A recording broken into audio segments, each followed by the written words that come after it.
कठवा से, जहां पर कठवा के सीमावर्ती गांव में 3 दिनों से बत्ती गुल है, यानी बिजली गुल है पिछले 3 दिन से। और हैरानी की बात यह है कि 3 दिन से वहां पर बिजली नहीं आई है। भीषण गर्मी में पसीने से तरबतर लोगों का गुस्सा फूटा हुआ है।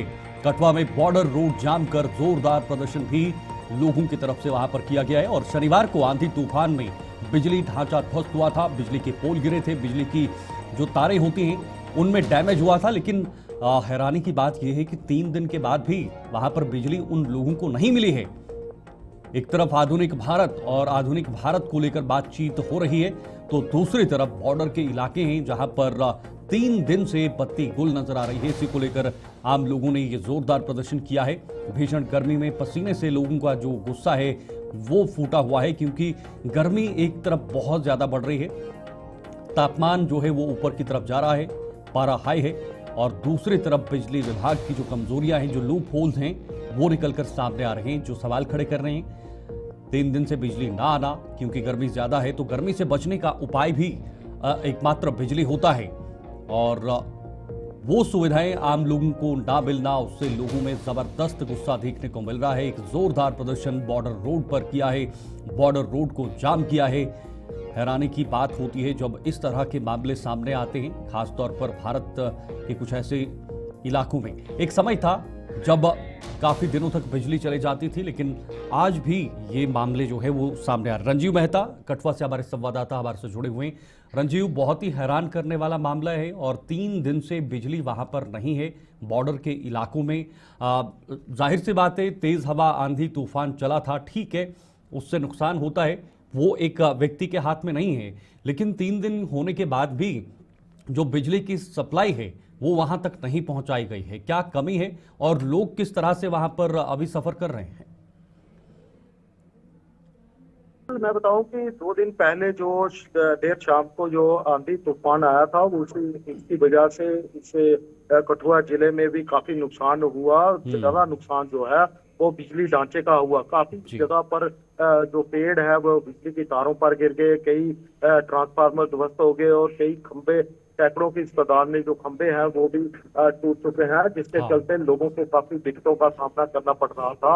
और आज तीसरा दिन है और 3 दिन हो चुके हैं, अभी तक यहाँ ना तो कोई बिजली विभाग की तरफ से उन इलाकों पे बिजली सप्लाई जो है वो अभी तक बहाल जो है वो नहीं की गई है, जिसके चलते लोगों को काफी दिक्कतों का जो है वो सामना करना पड़ रहा है। तो इसके चलते आज लोग जो है गुस्साए लोग थे, उन्होंने कहा कि बिजली विभाग के कर्मचारियों और अधिकारियों को यहाँ पे बुलाया, और फिर वहां से इन लोगों को अपने पास जब बातचीत हुई तो लोगों का कहना था कि लोगों का गुस्सा फूट पड़ा। तो इसी दौरान लोग जो है वो यहाँ से जो है वो काफी गुस्से में थे। उन्होंने चढ़वाल से जो सांची मोड़ का रोड है उसको जाम कर दिया और बिजली विभाग के खिलाफ नारेबाजी कर दी। आमतौर पर बिजली विभाग के जो कठुआ में बैठते हैं उन पर कई गंभीर आरोप भी लगाए। उनका कहना था कि जब भी उनको फोन करें तो वह लोगों के साथ सही तरीके से पेश नहीं आ रहे हैं, और लोगों के साथ बदतमीजी हो रही है। लोगों के उल्टा लोगों के ऊपर जो है वो कई आरोप देख तरह के पड़े जा रहे हैं, जिसके चलते लोगों में काफी गुस्सा था। लोगों ने रोड को जाम कर दिया। दोनों तरफ जाम लगने से वाहनों की कतारें जो है वो लंबी लंबी कतारें लग गई, और लोगों की एक ही मांग थी कि एक्शन कठुआ को यहाँ पर बुलाया जाए और लोगों के सामने बातचीत जो है की जाए। लेकिन AW हीरानगर जो है वो वहाँ पर मौके पर मौजूद थे। उन्होंने लोगों को समझाने का प्रयास किया, लेकिन इस दौरान लोगों ने कहा कि अगर बिजली विभाग उनकी भारी भरकम बिल उनको भेज रहा है तो टीवी की सप्लाई देना भी उनका काम है। बिल्कुल रंजीव, जरा ये भी साफ कर दीजिएगा, स्पष्ट कर दीजिएगा, जब ये नुकसान हुआ था उसके बाद क्या बिजली विभाग की तरफ से कामकाज शुरू किया गया है, उस डैमेज को वापस सुधारना शुरू कर दिया गया है, या फिर वो भी अभी अधर में लटका हुआ है? देखिए, बिजली विभाग की तरफ से उसी दिन शाम को अपने ध्वस्त हुए ढांचे को दोबारा से खड़ा करने के काम जो है वो शुरू कर दिया गया था। दिन हम्म। रात बिजली कर्मी जो है वो लगे हुए थे। कई इलाकों में उसी रात को, देर रात को, जो शहरी इलाके हैं, देर रात को बिजली सप्लाई बहाल हो गई थी। लेकिन ग्रामीण इलाकों का बुरा हाल है, क्योंकि भीषण गर्मी इस वक्त पड़ रही है। लोगों का बिना बिजली लोगों का जीना मुहाल हो चुका है। बिल्कुल। और खासकर पानी की सप्लाई, क्योंकि ट्यूबवेल जितने भी है वो बिजली से चलते हैं। अगर बिजली नहीं होगी तो पानी की सप्लाई भी जो है वो बाधित होगी। तो इससे चलते जो उनकी परेशानी है वो दुगनी हो गई है, जिसके चलते लोगों में काफी गुस्सा है। लोगों का कहना है कि विभाग हर माह बिल को बढ़ाकर भेजता है, लेकिन ठीक है। बिजली का जो सप्लाई का ढांचा है उससे ओके। बिजली सप्लाई जो है सुचारू रूप से नहीं होती।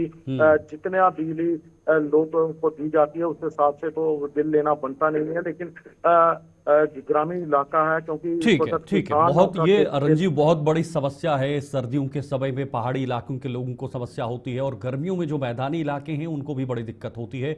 इस तंत्र को सुधारना बिजली विभाग की एक बहुत बड़ी जिम्मेदारी भी है।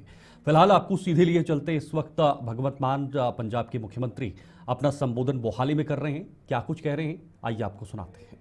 ਪਿਆ ਹੋਵੇ ਉੱਥੇ ਚੱਲ ਜਾਓ, ਜ਼ੀਰਕਪੁਰ ਜਾਂ ਖਰੜ ਖਾਲੀ ਪਿਆ ਹੋਵੇ ਉੱਥੇ ਚੱਲ ਜਾਓ, ਉਹ ਤਾਂ ਆਨਲਾਈਨ ਆਉਣਾ, ਸਾਰਾ ਕੁਝ ਰਿਕਾਰਡ ਤੇ ਆ ਜਾਣਾ। ਸੋ ਬੜਾ ਚੈੱਕ ਕਰਨ ਦਾ ਵੀ ਇਹ ਵੀ ਕੋਈ ਫੇਕ ਰਜਿਸਟਰੀ ਨਾ ਹੋ ਜੇ ਜਾਂ ਫੇਕ ਨਾ ਕੋਈ ਡਾਕੂਮੈਂਟ ਲਾ ਜੇ, ਉਹਦਾ ਚੈੱਕ ਕਰਨ ਦਾ ਸਿਸਟਮ ਵੀ ਹੈ। ਡਿਪਟੀ ਕਮਿਸ਼ਨਰ ਅਕਾਊਂਟੇਬਲ ਹੋਊਗਾ ਜ਼ਿਲ੍ਹੇ ਦਾ। ਜੇ ਕੋਈ ਗਲਤ ਰਜਿਸਟਰੀ ਹੋ ਗਈ ਜਾਂ ਕੋਈ ਗਲਤ ਡਾਕੂਮੈਂਟ ਪਾਸ ਹੋ ਗਿਆ ਉਹਨਾਂ ਦੀ ਅੱਖਾਂ ਦੇ ਵਿੱਚ ਦੀ, ਤਾਂ ਫਿਰ ਡਿਪਟੀ ਕਮਿਸ਼ਨਰ ਅਕਾਊਂਟੇਬਲ ਹੋਊਗਾ। ਤੇ ਜ਼ਿੰਮੇਵਾਰੀ ਜਿਹੜੀ ਹੈ ਉਹ ਤੈਅ ਕੀਤੀ ਗਈ ਹੈ ਪ੍ਰੋਪਰ। ਤੇ ਕੋਈ ਰਿਸ਼ਵਤ ਨਹੀਂ, ਜਿੰਨੀ ਫੀਸ ਬਣਦੀ ਆ ਉਨੀ ਫੀਸ ਲੱਗੂਗੀ। ਤੇ ਇੱਥੋਂ ਜਿਹੜੇ ਜਿਨ੍ਹਾਂ ਨੂੰ ਅਸੀਂ ਮਿਲਿਆ, ਅਸੀਂ ਉਹ ਕਹਿੰਦੇ ਸੀ ਪਹਿਲਾਂ ਵੀ 2-3 ਵਾਰੀ ਆਏ ਆ, ਇਸ ਬਿਲਡਿੰਗ 'ਚ ਵੜਨ ਵੇਲੇ ਵੀ ਡਰ ਲੱਗਦਾ ਤੇ ਇਸ ਬਿਲਡਿੰਗ 'ਚੋਂ ਨਿਕਲਣ ਵੇਲੇ ਵੀ ਐਂ ਲੱਗੀ ਜਾਂਦਾ ਰਹਿੰਦਾ ਵੀ ਇੱਕ ਵਾਰੀ ਸੁੱਖ ਸਾਂਦ ਨਾਲ ਨਿਕਲ ਜੀਏ, ਕਿਤੇ ਹੋਰ ਨਾ ਕੋਈ ਸਿਆਪਾ ਪੈ ਜੇ। ਮਤਲਬ ਤੁਸੀਂ ਦੇਖੋ, ਜੇ ਜਸਵਿੰਦਰ ਸਿੰਘ ਨੂੰ ਜਗਵਿੰਦਰ ਸਿੰਘ ਲਿਖਤਾ ਕਿਸੇ ਪਟਵਾਰੀ ਨੇ, ਉਹ ਜਸਵਿੰਦਰ ਨੂੰ ਜਗਵਿੰਦਰ ਬਣਨ ਵਿੱਚ 10 ਸਾਲ ਲੱਗ ਜਾਂਦੇ। ਉਹ ਕਹਿੰਦਾ ਗੱਗੇ ਦੇ ਐਂ ਥੋੜੀ ਜਿਹੀ ਗਾਂ ਕਰਨੀ ਸੀ, ਗੱਗੇ ਦਾ ਹੀ ਸੱਸਾ ਬਣਦਾ ਨਾ। ਜਗਵਿੰਦਰ ਲਿਖਤਾ ਜਸਵਿੰਦਰ ਸੀ, ਐਂ ਕਰਨ ਨੂੰ 10 ਸਾਲ ਲੱਗ ਜਾਂਦੇ, ਪਤਾ ਨਹੀਂ ਕਿੰਨੇ ਪੈਸੇ ਲੱਗ ਜਾਂਦੇ। ਆਪਦੇ ਆਪ ਨੂੰ ਸਾਬਤ ਕਰਦੇ ਰਹਿੰਦੇ। ਬਲੱਡ ਰਿਲੇਸ਼ਨ 'ਚ ਬਾਪੂ ਆਪਣੇ ਬੇਟੇ ਨੂੰ ਜ਼ਮੀਨ ਦੇਣ ਆਇਆ, ਤੂੰ ਆਹ ਲਿਆ, ਤੂੰ ਉਹ ਲਿਆ, ਤੂੰ ਆਹ ਨਾ ਲਿਆ, ਇੱਥੋਂ ਲਿਆ, ਉਹ ਉਧਰੋਂ ਲਿਆ। ਇੱਥੇ ਇੱਕ ਬਿਲਡਿੰਗ 'ਚ ਵੜੋਗੇ, ਏਸੀ ਬਿਲਡਿੰਗ ਹੈ, ਪਾਣੀ ਹੈ ਪੀਣ ਨੂੰ, ਵਧੀਆ ਬਾਥਰੂਮ ਨੇ, ਵੇਟਿੰਗ ਏਰੀਆ ਹੈ। ਤੁਸੀਂ ਮੈਨੂੰ ਲੱਗਦਾ ਅੱਧੇ ਘੰਟੇ ਤੋਂ ਬਾਅਦ ਤੁਹਾਨੂੰ ਟਾਈਮ ਲੱਗੂਗਾ ਤੇ ਰਜਿਸਟਰੀ ਕਰਾ ਕੇ ਤੁਸੀਂ ਬਾਹਰ ਜਾਓ। ਸਾਰਾ ਕੁਝ ਤੁਹਾਡਾ ਰਿਕਾਰਡ ਸਾਰਾ WhatsApp ਤੇ ਆ ਜਾਊਗਾ। WhatsApp ਤੇ ਤੁਹਾਡੇ ਕੋਲੇ ਜੇ ਇਤਰਾਜ਼ ਆ ਗਿਆ ਕੋਈ, ਤਾਂ ਇਤਰਾਜ਼ ਦਾ ਜਿਹੜਾ ਤੁਹਾਡੇ ਕੋਲੇ ਮੈਸੇਜ ਆਊਗਾ, ਉਹ 'ਚ ਇੱਕ ਲਿੰਕ ਵੀ ਆਊਗਾ। ਉਹ ਲਿੰਕ ਹੈ ਸਿੱਧਾ DC ਨੂੰ ਕਰ ਸਕਦੇ ਹੋ ਤੁਸੀਂ ਉਸ ਨੂੰ ਫਾਰਵਰਡ। ਤੇ ਲਿੰਕ ਹੈ ਵੀ ਜੇ ਤੁਹਾਡੇ ਤੋਂ ਪੈਸੇ ਮੰਗੇ ਨੇ, ਲਿੰਕ ਇਹ ਹੈ ਕਿਸੇ ਨੇ ਤੁਹਾਡੇ ਤੋਂ ਰਿਸ਼ਵਤ ਮੰਗਣ ਦੀ ਕੋਸ਼ਿਸ਼ ਕੀਤੀ ਤਾਂ ਉਹਦਾ ਵੀ ਤੁਸੀਂ ਉੱਥੇ ਦੇ ਸਕਦੇ ਹੋ। ਸੋ ਇਸ ਕਰਕੇ ਜੋ ਅਸੀਂ ਕਰਪਸ਼ਨ ਫ੍ਰੀ, ਭ੍ਰਿਸ਼ਟਾਚਾਰ ਮੁਕਤ ਪੰਜਾਬ ਕਰਨ ਦੀ ਗਾਰੰਟੀ ਦਿੱਤੀ ਸੀ, ਉਹ ਗਾਰੰਟੀ ਦਾ ਪਹਿਲੀ ਪੌੜੀ ਅੱਜ ਅਸੀਂ, ਵੈਸੇ ਤਾਂ ਬਹੁਤ ਸਾਰੇ ਭ੍ਰਿਸ਼ਟਾਚਾਰੀਆਂ ਨੂੰ ਫੜ ਕੇ ਅੰਦਰ ਕਰ ਚੁੱਕੇ ਹਾਂ, ਪਰ ਜਿਹੜਾ ਤਹਿਸੀਲਾਂ ਦਾ ਭ੍ਰਿਸ਼ਟਾਚਾਰ ਸੀ ਉਹ ਗੁੰਝਲਦਾਰ ਸੀ। ਬਹੁਤ ਕੁੰਡੀਆਂ ਛੱਡੀਆਂ ਹੋਈਆਂ ਸੀ, ਲੂਪਹੋਲਸ। ਸੋ ਸਾਰੇ ਖਤਮ ਕਰਕੇ ਸਿੱਧਾ ਆਨਲਾਈਨ ਹੋ ਗਿਆ। ਤੁਸੀਂ ਪਲੀਜ਼ ਅੰਦਰ ਜਾ ਕੇ ਵੀ, ਪ੍ਰੈਸ ਕਾਨਫਰੰਸ ਤੋਂ ਬਾਅਦ ਅੰਦਰ ਜਾ ਕੇ ਵੀ ਜਿਹੜੇ ਲੋਕ ਆਏ ਹੋਏ ਨੇ ਉਹਨਾਂ ਨੂੰ ਪੁੱਛਿਓ ਕਿੰਨਾ ਕੁ ਟਾइम लग गया, ਪਹਿਲਾਂ ਤੇ ਹੁਣ ਦੇ एक्सपीरियंस कितना। उससे सेटिंग होती है, डीड लिखवाने का भी पैकेज होता है कि इतने पैसे लगेंगे, और उस पैकेज में तहसीलदार का भी हिस्सा होगा, सब रजिस्ट्रार का भी हिस्सा होगा। कहते तो हैं कि ऊपर भी हिस्सा होगा, ऊपर किसका हिस्सा होता है हमें नहीं पता, लेकिन पैकेज होता है और उस पैकेज के लिए दलाल बाहर बैठे होते हैं। उसके बाद फिर वो रजिस्ट्री डीड उसकी वहां पे दी जाती है। डीड के अंदर अगर पैकेज ना हो तो उसमें 100 ऑब्जेक्शंस हो जाती हैं। एक ऑब्जेक्शन दूर करो, फिर दोबारा हो, फिर दूसरी ऑब्जेक्शन, फिर तीसरी बार आओ, फिर लाइन में लगो, फिर चौथी ऑब्जेक्शन खत्म ही नहीं होती तहसीलदार की। इस सारे सिस्टम को स्टडी करने के बाद आज पहली बार यह है कि अब डीड लिखवाने के लिए आपको किसी डीड राइटर के पास जाने की जरूरत नहीं है। डीड राइटर सरकार ने बिठा दिया, यहाँ पे एक वकील बिठा दिया, एक रिटायर्ड तहसीलदार बिठा दिया, पटवारी बिठा दिया। वो डीड लिख के देंगे आपको, 550 रुपये लगेंगे, यहीं जमा करा दो, सरकार ने बिठा दिया। अब आपको कहीं जाने की जरूरत नहीं है। डीड यहीं पे लिखी जाएगी। डीड लिखने के बाद आप अपनी फीस जमा करा देते हो। फीस उसके बाद आपको उसी टाइम मैसेज आ जाता है, जी आपकी डॉक्यूमेंट्स जमा हो गए, फीस जमा हो गई। 48 घंटे के अंदर आपको आपके ऑब्जेक्शन बता दिए जाएंगे। सब रजिस्ट्रार को 48 घंटे मिलते हैं यहाँ पे। 48 घंटे के अंदर अब अनाप शनाप ऑब्जेक्शन में आगे बढ़ेंगे। डोडा जिले के दूर दराज के इलाकों में आरटीसी बसों की पर्याप्त व्यवस्था न होने पर वहां के लोगों का आंदोलन जारी है। आलम यह है कि निजी ट्रांसपोर्टर आरटीसी बसों के संचालन का विरोध कर रहे हैं, वहीं आम लोग इन बसों के संचालन का समर्थन कर रहे हैं, जिससे दोनों पक्षों में ठन गई है। ट्रांसपोर्टरों का कहना है कि आरटीसी बसों के संचालन से उनका कारोबार ठप हो जाएगा, जबकि आम लोग, खास तौर पर महिलाएं, आरटीसी बसों का समर्थन कर रही है, क्योंकि इनमें उन्हें सरकार द्वारा मुफ्त यात्रा की सुविधा दी गई है। एक बड़ा मामला जो है वो डोडा से सामने आया है, जहां पर आरटीसी बसों का एक तरफ से ट्रांसपोर्टरों की तरफ से विरोध हो रहा है और दूसरी तरफ से आरटीसी बसों के संचालन को लेकर आम लोग जो है उनका समर्थन कर रहे हैं। उनमें गुस्सा है कि भाई संचालन होना चाहिए, आरटीसी बसेस चलनी चाहिए, जिसके उनकी सुविधा और भी आसान हो जाए, क्योंकि उनका समय तय होता है और वो अपने समय के अनुरूप ही आरटीसी बसेस चलती हैं। उनमें ओवरलोडिंग जो है वो ज़्यादा नहीं होती। यही वजह है कि आम लोग उसका जो है वो चाहते हैं कि उन्हें वो बस मिले। लेकिन दूसरी तरफ जो वहाँ के लोकल ट्रांसपोर्टर्स हैं, जो वहाँ के यातायात पर निर्भर हैं, ड्राइवर्स हैं, वो तमाम लोग वहाँ पर ज़बरदस्त विरोध कर रहे हैं। उनका कहना है कि आरटीसी बसें चलेंगी तो उनका जो कामकाज है वो पूरी तरह से ठप हो जाएगा, उन्हें उनकी रोजी रोटी चलाना मुश्किल हो जाएगा। इसी को लेकर दोनों के बीच इस वक्त विवाद भी देखने को मिल रहा है। ठन गई है। ट्रांसपोर्टरों का ये कहना है कि आरटीसी बसों के संचालन से उनका जो कारोबार है वो ठप हो जाएगा, जबकि आम लोग, खास तौर पर महिलाएं, आरटीसी बसों का समर्थन कर रही हैं। चलनी चाहिए, क्योंकि सरकार ने पहले ही ये साफ कर दिया है कि आरटीसी बसेस जो हैं वो महिलाओं के लिए पूरी तरह से फ्री है, यानी उसमें मुफ्त सर्विस महिलाएं कर सकती हैं। जो जम्मू में आप देख रहे हैं, हालांकि जब जम्मू में आरटीसी बसेस का संचालन शुरू हुआ था तो जम्मू में भी जोरदार प्रदर्शन ट्रांसपोर्टरों की तरफ से किया गया था। उन्होंने कहा था कि इससे हमारी रोजी रोटी को खतरा है, हमारे जो कामकाज हैं उस पर असर पड़ सकता है। इसी को लेकर फिलहाल इस वक्त हमारे साथ विकास मरहास जुड़े हुए हैं पूरी जानकारी के लिए। विकास, ये एक बड़ा मामला है। इससे पहले हमने कई जिलों में देखा है, खास तौर पर जम्मू में जब आरटीसी बसों का संचालन शुरू हुआ था तो एक ज़बरदस्त रोष प्रकट किया था ट्रांसपोर्टरों ने। उनका कहना था कि भाई उनके कामकाज पर इसका असर पड़ेगा। डोडा की क्या इस वक्त जानकारी है आपके पास इसको लेकर? और महिलाएं एक तरफ से तो समर्थन कर रही हैं। जी शीतल, बहुत बड़ा मामला जो है डोडा डिस्ट्रिक्ट के अंदर ये काफी लंबे समय से चल रहा है, जहां पर जेके आरटीसी जो है अलग अलग रूट पर लगाई गई है, लेकिन यहाँ पर अब जो है जो लोकल ट्रांसपोर्ट है वो जो है जगह जगह पर प्रोटेस्ट कर रहे हैं या वहां पर इन गाड़ियों को रोक दे रहे हैं। तो ऐसे में ये बड़ा मामला डोडा के अंदर सामने आया है, जहां पर एक तरफ लोग जो हैं इसका बेनिफिट उठा रहे हैं, दूर दराज के एरिया के जो आरटीसी में यहाँ से जाना चाहते हैं, एक तो उनको परफेक्ट टाइमिंग मिल जाती है और दूसरी महिलाओं को कोई भी किराया नहीं देना। ऐसे में चाहते हैं कि सरकारी ऐसा ये आरटीसी लगी रहे ताकि उनका टाइमिंग फिक्स रहे और साथ में जो किराया देना पड़ता है यानी जो पे करना पड़ता है वो कम देना पड़ेगा, जहां पर लोकल जो है डबल किराया वसूल करते हैं। तो इस तरह के मामले और इस तरह की धांधलियां लगातार डोडा के अंदर देखने को मिलती है और ऐसे में कई जगहों पर फिर उसके बाद इन बसेस को बंद भी कर दिया जाता है। बिल्कुल, बहुत सारी चीजें देखने को मिलती है, लेकिन जो ट्रांसपोर्टर हैं विकास, वो भी अपना विरोध दर्ज कर रहे हैं, क्योंकि उन्हें डर है कि कहीं उनके कामकाज पर इसका असर ना पड़े। जी हाँ, बिल्कुल। देखिए, एक तरफ से ये प्रोटेस्ट देखने को मिलता है या फिर कई जगहों पर इस तरह की चीजें देखने को मिलती है, जहां पर लोकल ट्रांसपोर्ट लगातार इस तरह के सवाल भी खड़े करते हैं या इस तरह का प्रदर्शन करते हैं। लेकिन आम जनता की बात है इसमें, जहां पर आम जनता चाहती है कि जो गवर्नमेंट की बसेज हैं वो लगातार यहाँ पर लगी रहे ताकि उनका बेनिफिट यहाँ के लोग उठा पाए। एक तो उनको प्रॉपर तरीके से टाइमिंग मिल जाएगी, साथ में किराया जो रेंट है उसका जो भी पे करना है वो फ्री का है या फिर जिन जेंट्स को देना है वो कम देना पड़ेगा। तो दूसरा, लोकल जितने भी गाड़ी वाले हैं वो इससे ज्यादा वसूली लेते हैं या फिर अपनी गाड़ियों में कई बार ऐसे देखने को मिलता है डबल डबल, यानी जिसमें 30 पैसेंजर लग बिल्कुल, सकते हैं, बिल्कुल। उसमें 50 को बिठाया जा सकता है। तो कई बार हादसे भी हो जाते हैं, ये तमाम चीजें देखने को मिल जाती है। और जनाब वैली जीता जागता सबूत है जहां पर हजारों लोग अपनी जानें गंवाते रहते हैं। बिल्कुल बिल्कुल विकास, देखिए ये सरकार की तरफ से आम लोगों की सुविधाओं के लिए इन बसों को लाया जाता है ताकि लोगों को टाइमली ये सुविधाएं मिल पाए। क्या आपको लगता है कि अब दोनों के बीच वहां प्रशासन की तरफ से तालमेल बिठाया जा सकता है या बिठाया जाएगा, बिठाने की कोशिश की जाएगी, और अगर होगी तो क्या रास्ता होगा प्रशासन के सामने?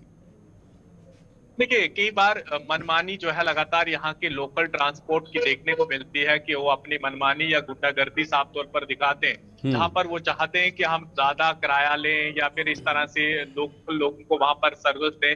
ठीक है, आपका अपना जो है वो करिए, लेकिन एक तरफ से गवर्नमेंट अगर यहाँ के लोगों को अगर किसी तरह की फैसिलिटी दे रही है जहां पर गरीब लोग हैं काफी जो इस तरह से अफोर्ड नहीं कर पाते हैं, क्योंकि देखिए सिटी की तरफ आना है 30 से 35 किलोमीटर के पीछे अगर 200 रुपया एक साइड से देना है, यानी वापसी पे डबल हो जाएगा, और दिन का 400 से 500 रुपया किराया, वही आरटीसी में उनका 60 या 70 रुपये आने जाने में लग जाएगा। तो ये कई सवाल भी खड़े होते हैं, और ऐसे में ट्रांसपोर्ट यानी ARTO को भी देखना पड़ेगा और यहाँ के एडमिनिस्ट्रेशन को देखना पड़ेगा कि जहां पर भी अगर इस तरह की कोई चीजें आती हैं तो उनके ऊपर कार्रवाई भी हो, क्योंकि अगर लोगों के लिए अगर ये फायदेमंद है तो वहां पर लगनी चाहिए। क्योंकि देखिए यहीं से अब कुछ समय के बाद जुलाई के महीने या जून जुलाई में चंबा वाला रोड खुल जाएगा, SRTC गोडा से होकर चंबा की तरफ जाती है, जहां पर हजारों जो लेबर हैं या फिर जो आसपास दूसरी स्टेट की तरफ जाने वाले लोग हैं वो जो है आसानी से इसमें जाते हैं। तो ऐसे में बहुत सारी फैसिलिटी, या फिर डोडा से जम्मू की तरफ जाना है, ये तमाम चीजों की फैसिलिटी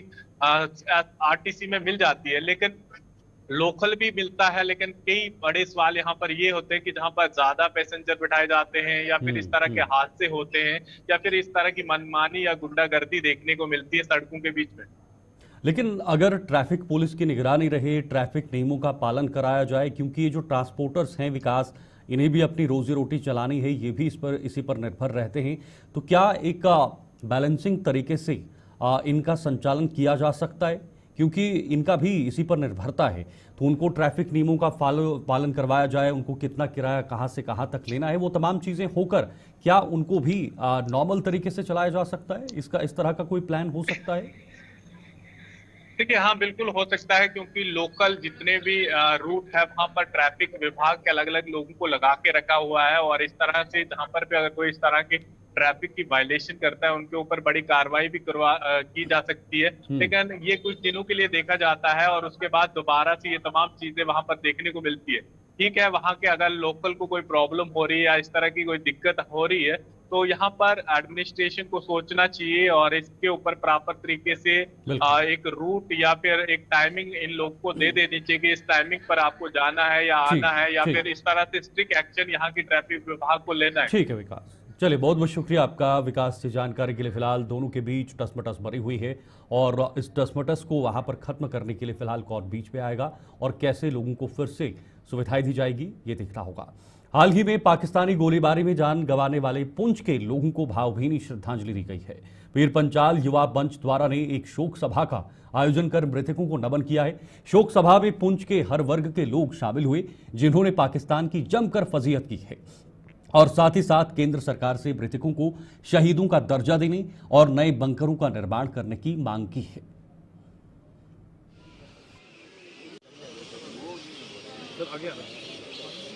अमर रहे, अमर रहे।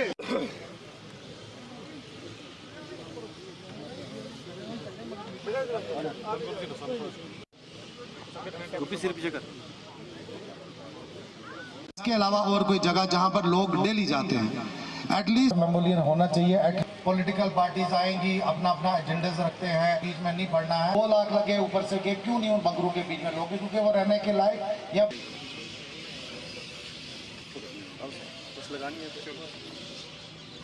जैसा कि आप सबको पता है, जैसा कुछ दिन पहले पाकिस्तान की तरफ से की गई कायराना हरकत और पाकिस्तान की तरफ से की गई शेलिंग में जो हमारे इनोसेंट लोग, हमारे इनोसेंट सिविलियंस टारगेट हुए और जिसमें हमारे 15 लोगों ने शहीदी दी, हमारे 15 लोग नौजवान शहीद हुए, जिसमें बच्चे भी थे, बड़े भी थे, छोटे भी थे, बुजुर्ग भी थे। तो आज एक ये जो कैंडल लाइट मार्च हमने निकाला है, इससे हमने संदेश पूरे पुंछ को नहीं, पूरे भारतवर्ष को दिया है कि हमारे पुंछ के लोग इंसानियत में विश्वास रखते हैं। हमारे पुंछ के लोग एक हैं और एकता में ही अनेकता ढूंढते हैं।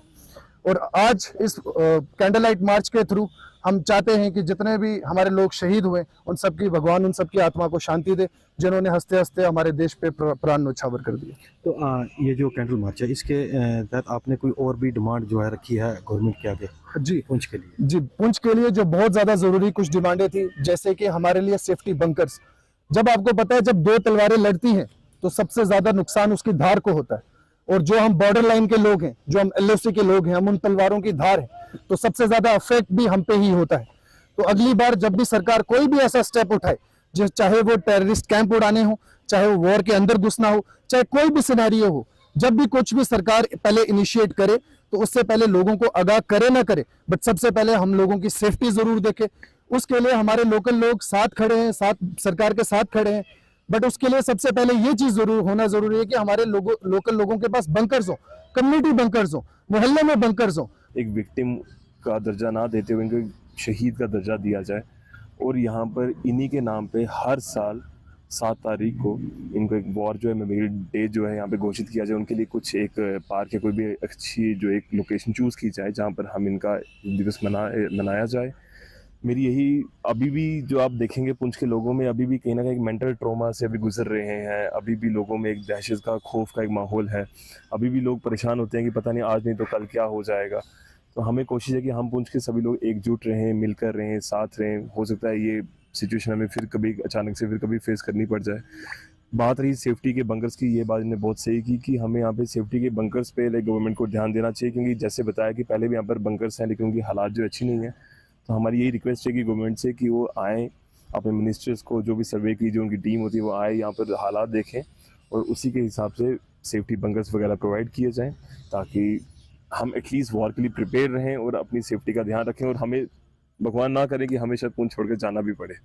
की एक परंपरा रही है कि सभी मजहबों के लोग जो है मिलकर यहाँ रहते हैं, और कोई भी किसी दुख सुख की घड़ी में सभी लोग एक दूसरे के दुख सुख में शामिल होते हैं।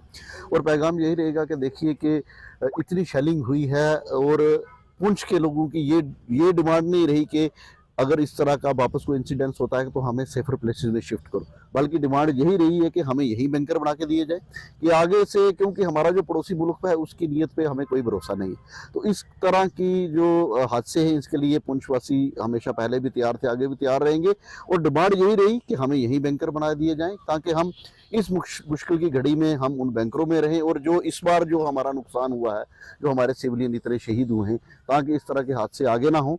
तो यही पैगाम रहेगा कि गवर्नमेंट हमें शेल्टर जो है इस तरह सेफ शेल्टर बना के दे, और जो लोग समर्थ हैं, जिनके पास अपना सरमाया है, अगर जल्द से जल्द जहां भी अगर वो 50 लाख का मकान बनाते हैं तो ज़रूर जो है एक इस तरह का शेल्टर बनाएं, ताकि इस तरह की वार लाइक सिचुएशन में वो अपने को और अपने परिवार को जो है वो सुरक्षित रखें। चलिए, जम्मू कश्मीर के इस खास बुलेटिन में फिलहाल के लिए इतना ही। देश दुनिया की तमाम खबरों के लिए आप देखते रहिए गुलिस्तान न्यूज़। नमस्कार।